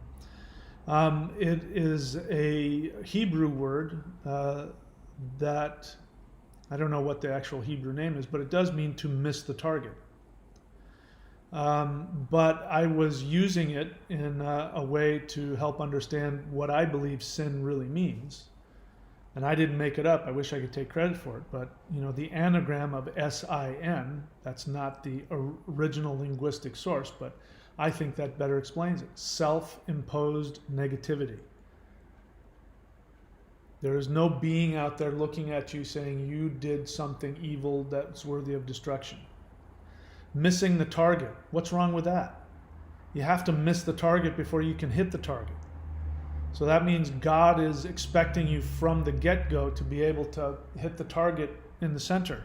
You haven't even learned how to do it. Of course you're going to miss the target. What's wrong with that? Good for you. You got a little bit closer. You tried. I don't, why it has to be a bad thing, I don't know. God Emperor, I don't think my mobile device allows that. It does. You just have to figure out how to do it. I think it does. You're just going to have to figure out how to do it. Other than that, I don't know how to help you. Go into my playlists, and you'll find it in my playlists. Okay, what else?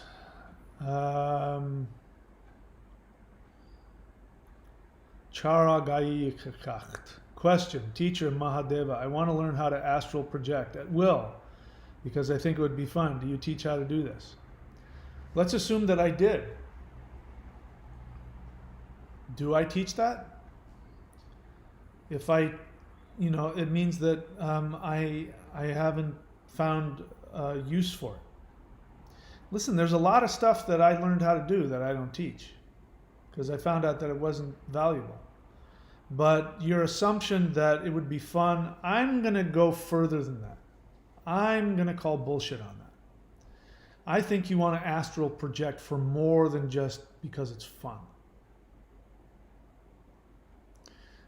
People who want to astral project and only astral project, and I don't know if this is you or not, they tend to be people who want to escape. Instead of wanting to escape this realm, why not seek to transform this realm into the one you want to escape into? So no, I don't teach that, and that's a big assumption, to be able to astral project at will. I mean, the amount of energy that would take would be phenomenal, which means that you would have to be so dead to your, here's the thing, spirituality, New Age spirituality wants to treat it as a smorgasbord. And this is why people take mind-altering chemicals. This is why people take entheogens, whatever word you want to use, is because they think it's a smorgasbord. But the amount of energy that it takes to astral project at will is why people take ayahuasca. Ayahuasca is a huge drain on the energy body. I mean, assuming that even if it's done correctly and safely, which is a big if, even if it's done correctly and safely, and even if when it happens it's an actual spiritual experience as opposed to just somebody being wrapped up in their own unconscious narcissism and thinking they're having an experience.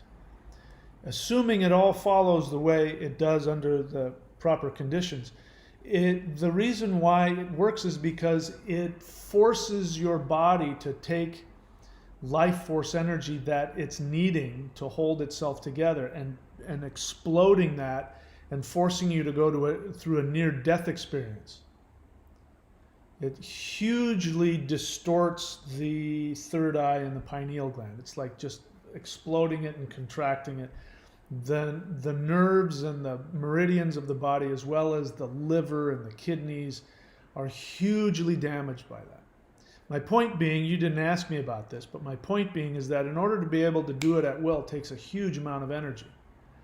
So if you want that amount of energy, you're going to have to go through what I teach. If you want to get that power, if you do what I'm teaching long enough, you will gain the power. If you put your intention towards it and you go through all of the things that I'm teaching in this 90-day challenge, and you learn how to take all the energy that's in your unconscious narcissism, which we all have, and die to yourself and really put all the energy and release all of the energy in your heart center and in your all the stuff that I'm talking about, then you'll have the energy to do what you want. So it is something that can be done, but you're cavalierly throwing it out. That's like walking into a gym, and you're not taking steroids and you're not training. You're like, hey, I want to lift 10,000 pounds. All right, so you get to train for a long time, and maybe you get to, take some sports enhancement chemicals. So I appreciate that you want that, but there's a reason why I don't teach it. But if you want that, master what I'm teaching. When you get enough access to all of your energy and you've died enough to yourself, you can do that. But then when you get to that point, I guarantee you won't need to do that. You won't care about it. You'll see that that's an illusion. What else? Joel Ellis. I don't know about mobile, but I can do it on my iPad. It's a hidden, to search on my channel or anybody's channel, it's a hidden, you have to just look around, but there's a hidden menu where you'll see search within channel. So you got to put the effort in to find it. I could be wrong. Maybe it's not something that can be found on the phone, but it should be.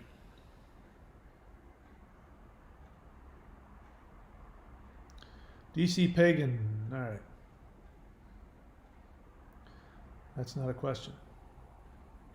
Mohammed Ehsan, I'll put the question in all caps or I might miss it. The word question in all caps. Would you say there's any utility of entheogens? I think I just mentioned that.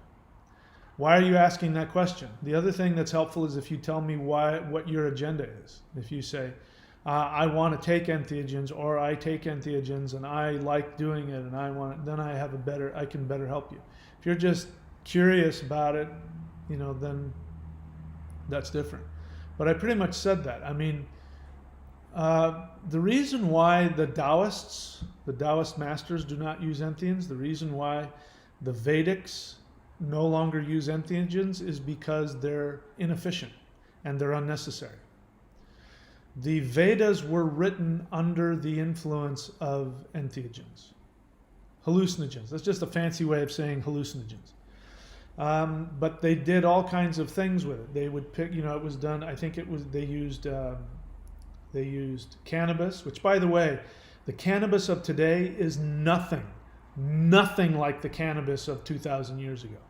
The cannabis of 2,000 years ago probably had 3% THC. And we got people making like 25% THC. It's just crazy.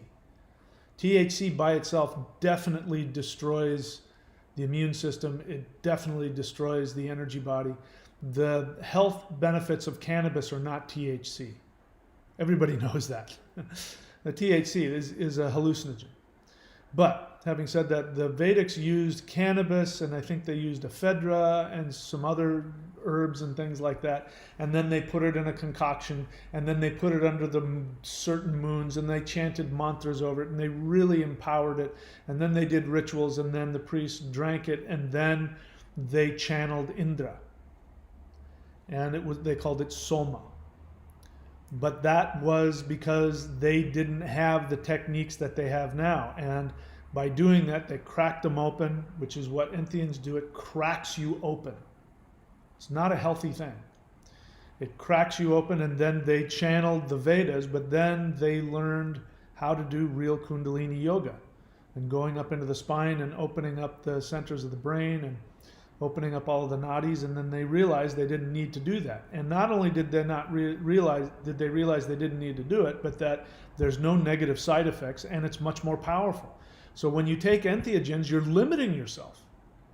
So is there a use for it? Sure. The average person who just plays golf and sits around and, doesn't do a whole hell of a lot, and they need to have an experience, assuming they get the right experience under the right, and their karma is all there and all that stuff.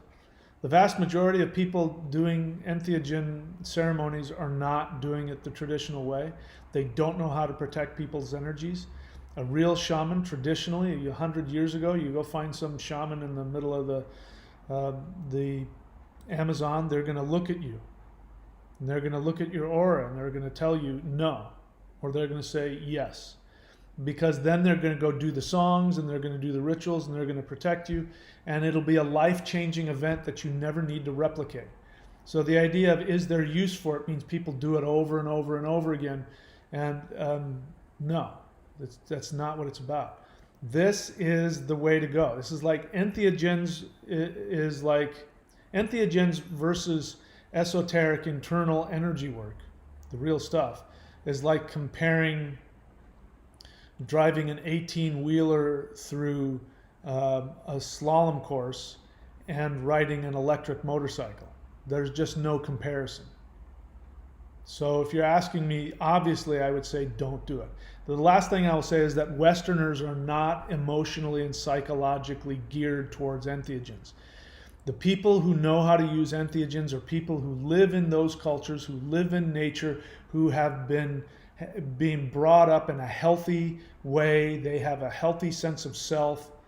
Westerners don't. They're broken. They're empty inside. And they're trying to fill that emptiness with stuff, and all it does is it makes that worse. It further makes their delusions worse most of the time. At the very least, that's the danger. So no, I don't think people should do it. I can tell you, I can spend an hour doing my energy work, and I will get far, far higher than any entheogen anybody could take. I mean, if I could tell you about the dreams that I had last night, holy crap. Holy crap, the stuff that I learned last night in my dream state as a result of doing all the work. You get to open up and release the DMT in a way that actually nourishes the body. You teach the body to learn how to create and release DMT. Taking entheogen steals the DMT out of your body and forces your body to shut down production of it. So if I made myself clear, I don't think it's a good idea at all. I don't think you should do it. What else?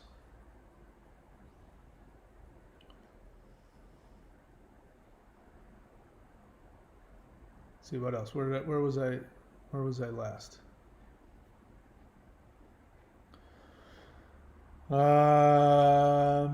Charagai says, no, I don't want to escape. I just want to see the spirit realm. Trust me, I want to go through the challenges I have to in order to get my soul desire. I'm a fighter, not a runner. I can understand that. If you want that, I've already laid out how to do it. Do the work with the intention of being able to do that at will. And that's meant to happen. If you're geared for that and you release and gain enough energy, then you'll be able to do it. I personally don't do that because, like I said, when I do the work, I mean, I end up going places I wasn't even planning on going.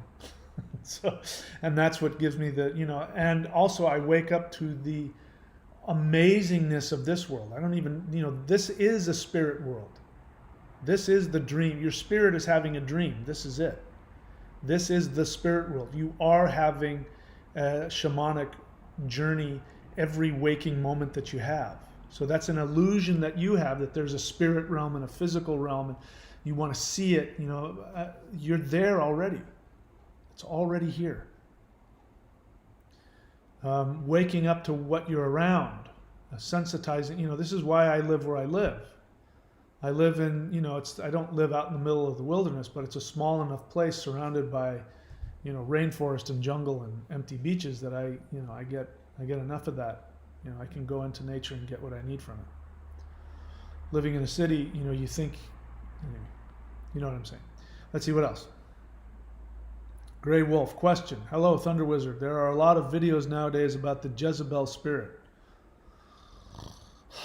What is your view about the Jezebel spirit? The Jezebel spirit is something that came out of the Bible.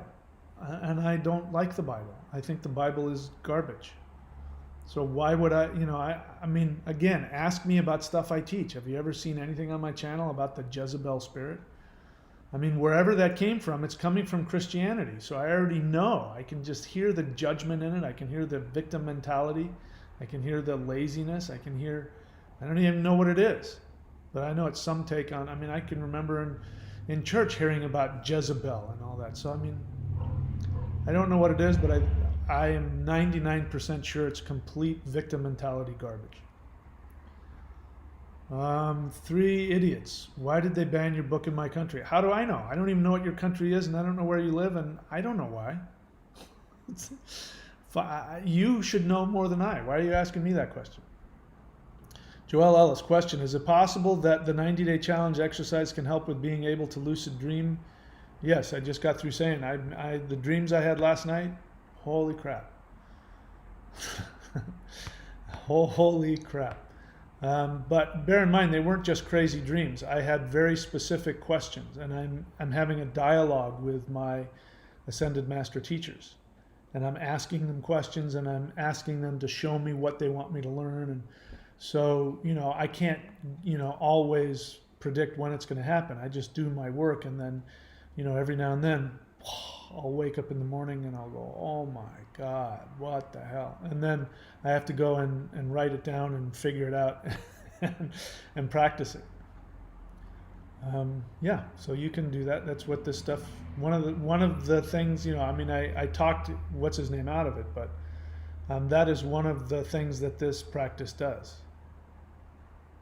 I just think people should learn how to be in reality first before they want to jump off into what they think the spirit realm is, because the spirit realm is right here. This is as much spirit realm as you can handle. You think about it, we're in the center of the 9 worlds. So you want to jump to one of these other worlds thinking it's going to be cool, but we're in the center here. And what's happening? All of that energy from all of these worlds is bombarding here. You don't need to go anywhere else. All of these other places want to come here. All of the gods and the spirits and the beings, they wish they could become human, because this is where all the action is happening.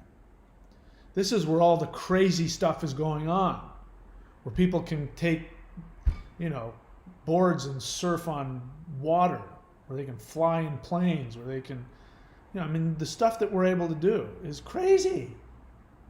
It's insane. This is a Disneyland, but if you don't do the work, you can't see that. That's part of being trapped. And if you can't even see what's going on in the world that you live in, go into another world. What makes you think you're going to see what's going on in that world? You're going to bring your limitations with you over there. So, answer your question: yes. If you do the exercises, there's a good chance that that you'll be able to do that. What else? Black Earth Productions gives me a huge compliment. It says, just heard you're pushing 60. You look much younger. I didn't know that. Yep, I'm pushing 60. 57 years old. End times. Can my accuser be changed? End times, I'm going to assume you don't practice any of the stuff I teach.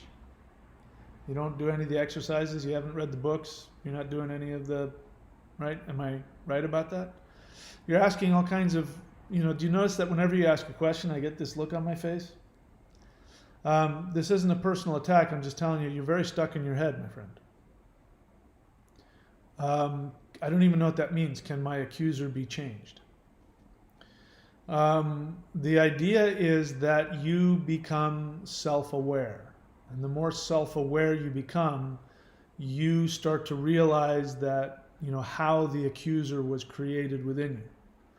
So how it's normally created is through some kind of abuse and shame. What psychologists are coming to the conclusion of, and by the way, psychology is something people should know about. If you have issues there, go get some counseling.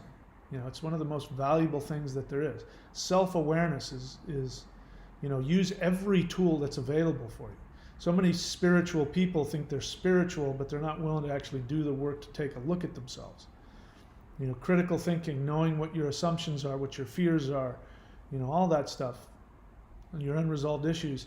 You can't know what the spirit world is if you don't know yourself. So the way that the internal critic is created, psychology is saying now that it's basically shame. Shame is what creates all psychological problems. It can all be boiled down to shame, which is what? Self-imposed negativity. Why do you think I am so violently against Abrahamic Christianity? Because it's basically an institutionalized method of abuse, controlling people through shame and abuse. And so when a child is born as an infant, and you got 3 years to get it right, if you don't get this in the first 3 years of life, guaranteed you're going to have some psychological issues later in life. When an infant is born, the mother is stimulated to completely, totally get wrapped up in the child. Even fathers can't do it. As wonderful as your father may be, he might be a perfect dad, he cannot do what a mother is designed to do, which is they look at the child and all they see is the whole universe in that child. And they think to themselves, if they're healthy, they think, I want to know everything there is to know about this child. What makes this child unique? So the mother will see what we would look at as defects, and the mother will go, that's what makes this child special. This child is the most special child in the universe. Now, if you're the infant, infants are all narcissists. This is why a narcissist is just somebody who is emotionally arrested at infancy. And so the infant is a narcissist. So the infant wants that, wants to be worshipped in that way. And it gives them this is why infants will look into your eyes. They look into your eyes because they're searching for themselves. And if you are wrapped up in yourself, they won't see themselves. And that is damaging. That's neglect. And babies that don't get interaction and love, if they don't die from it, they become narcissists. They have some kind of personality disorder when they grow up. They lack empathy. They become sociopaths. Because infants are sociopaths. They're completely narcissistic. But having the experience of somebody reflect back to them their individuality, they then create a sense of self.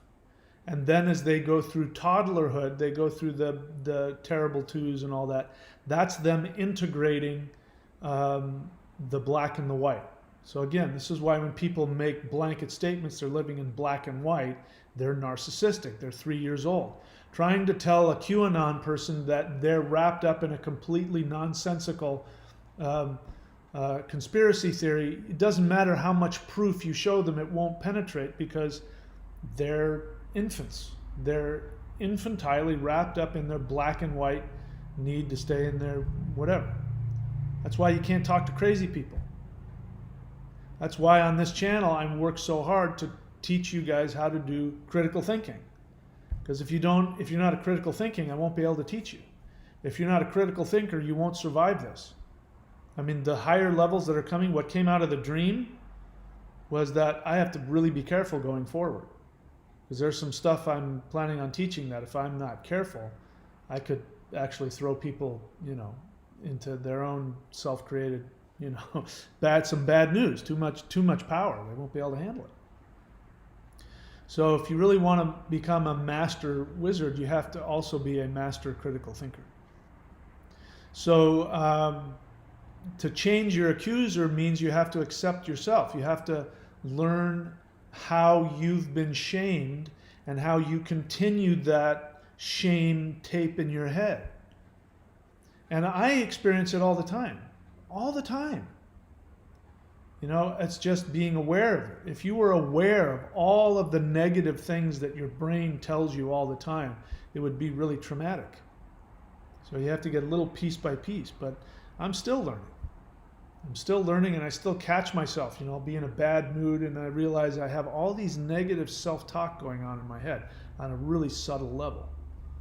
And then I have to go, wow, that's not reality at all. And I have to do a reality check. So if you do the work enough, you eventually learn to get to that place where if you didn't get it from your mom, if your mom wasn't able to look at you and worship you and say, here's what's unique and beautiful about you with just her gaze. If you didn't get that, most of us didn't get it perfectly. By doing this, you get to do it for yourself. So your accuser can be changed, but you're the one that changes it because you're the one that's accusing yourself. End times, you're accusing yourself. So the question is, how can you change yourself? Let's see what else. You do die to yourself. That's part of what that means, to die to yourself. When you die to yourself, you kill the inner critic. And bear in mind, the inner critic is your mother or your father. So this is why people, interesting thing, all of the guys that I grew up with in the 70s, we were just coming out of the hippie thing and everybody had hair down to their ass and, all that free love and all that. I thought racism was going to come to an end. It was so shocking to me when it didn't.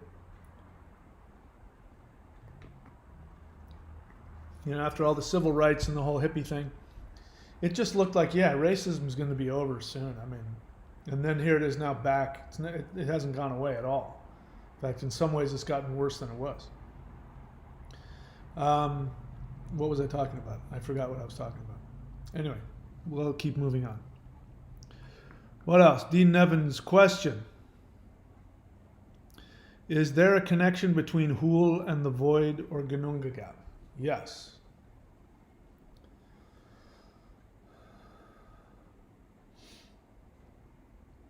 I'm hesitating because I said yes because you've tapped into it and my intuition is saying yes, but now I'm having to actually think about that. The way that I was told when I first shared it with a Vedic master, I had first come to it and I said, this came to me and I shared it with him. And he said, based on the sound, he said, that's tamasic, which means destruction. And then I think he made the connection to Saturn and to Kali and Hul and Kali. If you go back farther, you'll find that the word for Kali means hidden, and Hul and Kul means hidden, covered. So it means the deep darkness, the hidden darkness. So doing the Hul breath goes to that realm of destroying of limitation, which takes you back to the void. So yes, I think your instinct is absolutely on target there.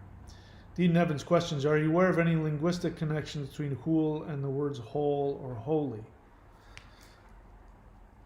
The words whole and holy actually come from Hagad. which is the same as Heil, like, you know, Heil so-and-so, or hail. Same word as hello and whole. These all mean the same thing. It means whole and heal. Heal also. Heal. Yeah. All of these words come from the same root, which means wholeness. So, so Mother Hulda, if you chant Hul, I mean, we might make that connection as well. Let's see what else.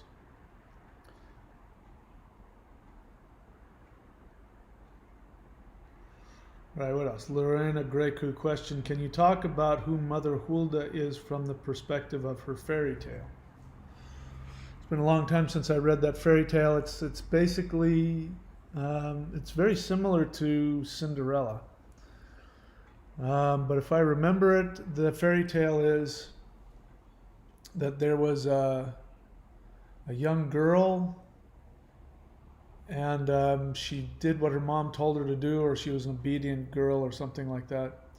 And she was sent down to Mother Hola's realm to cook bread. I'm trying to remember. I can't remember. Do something like that. And she followed all the directions, and she did everything that she was supposed to do. And when she came back from Mother Hulda's realm, then she was blessed with, with prosperity. And then there was the evil sister that went down and was lazy and wouldn't do anything, and she was cursed as a result of that. But there's another Hulda, so you can, like the Huld folk, the Huldra folk in Scandinavia. That means the hidden people. And I think if you meet Holle in the wilderness, there's one, it's been so long, I could be wrong about this. I'm okay, it's okay if I'm wrong, but it's said that, you know, if like a huntsman, so like if a hunter or a wood chopper, you know, people used to chop wood for a living. They'd go out into the woods, and they'd find the trees that wanted to be cut down. You had to do that.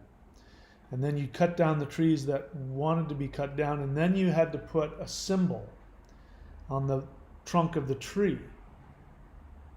And that symbol on the trunk of the tree allowed the spirit of the tree to find a home. Because every time you cut down a tree, the spirit in the tree was homeless, and if it would be angry, and it could cause you problems. So you had to be careful, because if you're out in the wilderness, if you saw a beautiful woman, you had to be careful. Beautiful woman is there, and she's all in white, and she comes out and she says, I want to give you something, follow me. You have to be very careful. So if she turned around and she was the backside of a hollowed out tree, then you knew you were dealing with Holle, or one of the hidden folk. Also, if she turned around and there was a tail, you had to be careful. So I think what I want to take out of that, I'm having a hard time focusing right now, but I think I want to take out of that is how important it was that our ancestors knew that the trees had spirits in them. And if you're going to chop down a tree, you have to make sure that you send the spirit of the tree someplace where it has a home. So you think about, you know, what we do now, our society now, we just chop down whole forests without even thinking about it. So I mean, the curses that we're putting on ourselves, you know, it's pretty intense. All right, so I don't know if I answered your question there. DC Pagan, is Hagal the same as the Hagalaj rune? Yes. That's what that is. All right, no more questions? All right, I'm getting kind of loopy here and hungry, so it's time for me to stop. So I'm now ready to get back to work. So the courses.thunderwizard.com, go there. If you're new to the channel, you haven't read the books, go read the books. There's all kinds of video teachings in there for all kinds of different reasons. The lockdown package is still in effect because we're still in lockdown more than ever. And then if you want an energy transmission, and or if you want energy healing, you can go to energyhealing.thunderwizard.com, because I'm doing a lot of that work now. So, you know, it's a waste of me doing all that exercise and not, you know, doing it for anybody other than myself.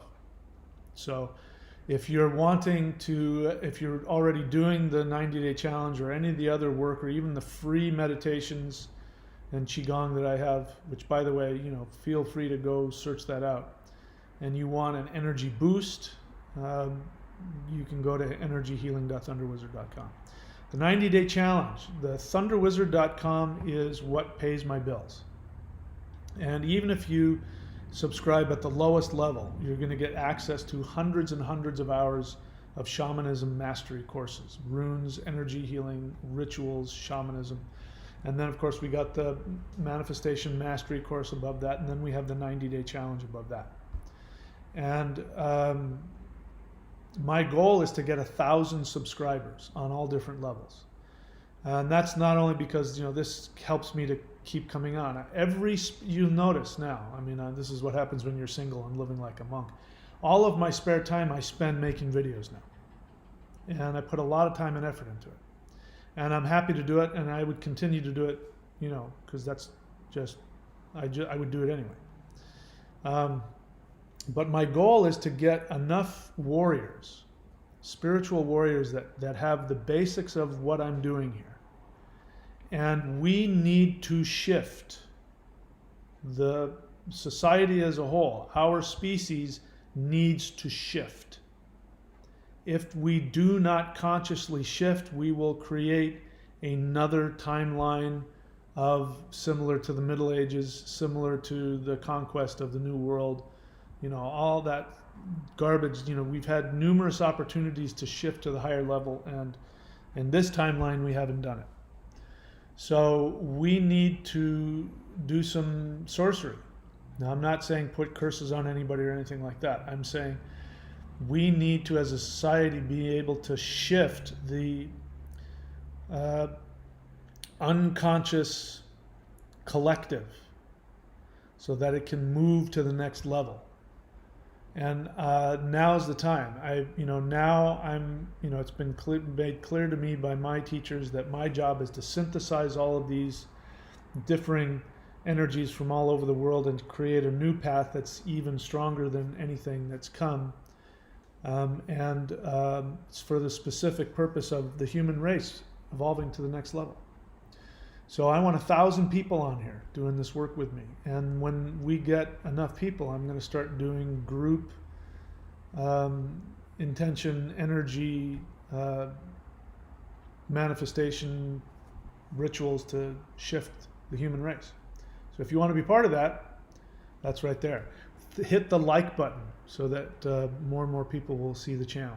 Take these videos and post it to your Twitter, to your Facebook. Okay, let's get this channel out there. All right, let's see.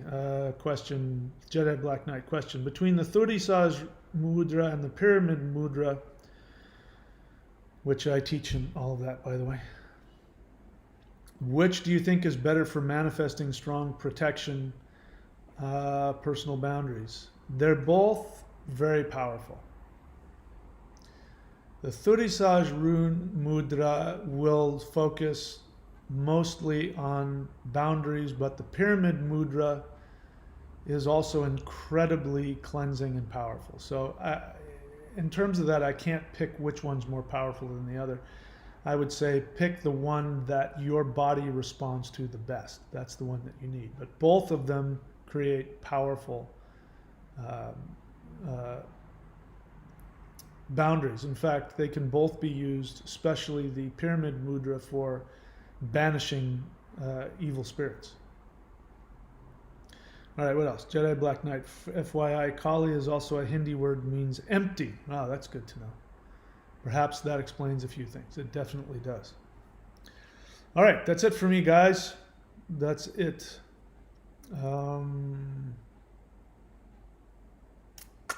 That's all I got. All right, I'll see you guys when I see you. Stay safe, and yeah. All right, time to go eat. Talk to you guys later.